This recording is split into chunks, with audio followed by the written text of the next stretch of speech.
Hi friends, welcome back to Parthiv's kitchen.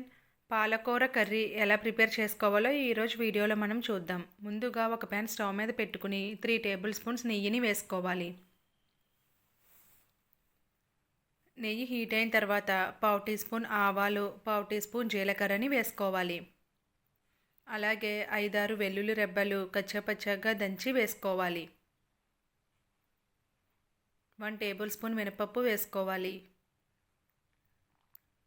1 table spoon పచ్చిశనగపప్పు వేసుకోవాలి. 4 రెమ్మలు కరివేపాకు వేసుకోవాలి. మీడియం ఫ్లేమ్లో ఇవన్నీ దోరగా ఫ్రై చేసుకోవాలి.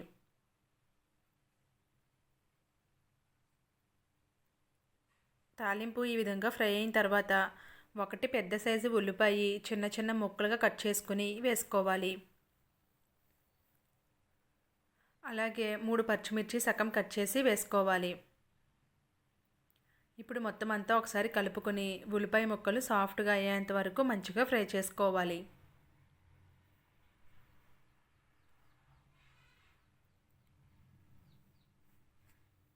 ఉల్లిపాయ ముక్కలు ఈ విధంగా ఫ్రై అయిన తర్వాత 1/2 టీ స్పూన్ పసుపు, అలాగే రుచికి సరిపడినంత సాల్ట్ యాడ్ చేసుకొని కలుపుకుంటూ 2 నిమిషాల పాటు ఫ్రై చేసుకోవాలి.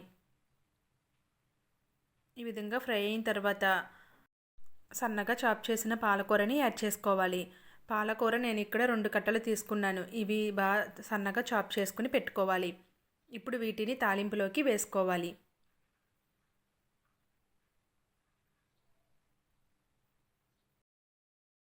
పాలకూర అంతా వేసుకున్నాక ఒకసారి అంతా కలిసేటట్టు బాగా మిక్స్ చేసుకోవాలి. ఈ విధంగా కలుపుకున్నాక పైన మూత పెట్టేసి పాలకూర సాఫ్ట్గా అయ్యేంత వరకు మగ్గించుకోవాలి. మధ్య మధ్యలో ఒకసారి కలుపుకుంటూ ఉండాలి. ఈ పాలకూర నుంచి వాటర్ రిలీజ్ అవుతుంది.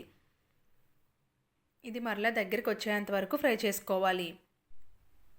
మరలా ఒకసారి కలుపుకున్నాక పైన మూత పెట్టేసి ఇంకాస్త దగ్గరికి వచ్చేంత వరకు మగ్గించుకోవాలి. పాలకూర ఈ విధంగా మగ్గిన తర్వాత చిన్న నిమ్మకాయ సైజ్ అంత చింతపండుని వేసుకోవాలి.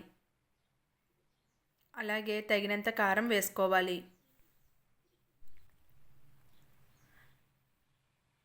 కారం పచ్చివాసన పోయి కర్రీ దగ్గరికి వచ్చేంత వరకు ఫ్రై చేసుకోవాలి.